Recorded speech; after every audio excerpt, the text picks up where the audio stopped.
وقف النبي فنظر، قالت له أمه: هذا قبر أبيك. أنتم تخيلوا ولد ما شاف أبوه، أول سفر ترى، يتيم، ويقال له شوف قبر أبوك. فيقف النبي صلى الله عليه وسلم، لك أن تتخيل جميع المشاهد المحزنة والدموع التي انهدرت منه صلى الله عليه وسلم وهو يرى قبر أبيه ولم يراه على الحقيقة وفي الطبيعة، فيقف عند القبر ويرى، ثم تأخذه أمه.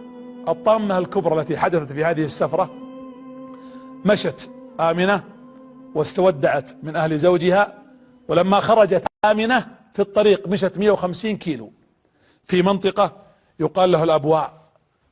هنا تعبت آمنة وسقطت في الأرض، في الطريق، في بر، في صحراء، وإذا بأم أيمن ترفعها، تقول: فما إن رفعتها إلا وهي ترفع كفيها تريد تضم محمد وتموت. يموت وتموت أمه أمام عينه في صحراء. توه الآن تخيل مشهد قبر أبوه ما راح، يتخيل قبر والده، وفي الطريق تموت الأم التي كانت تحتضن والتي كانت ترضع والتي كانت تحمله.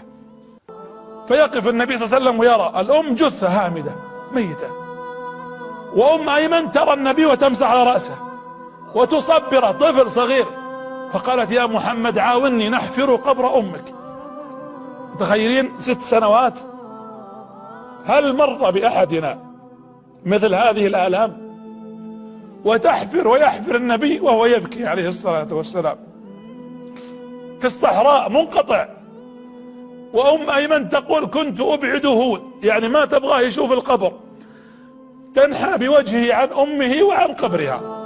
تقول: فحفرنا، جلسنا أيام نحفر أنا ومحمد. تقول: ثم دفناها في ذلك المكان.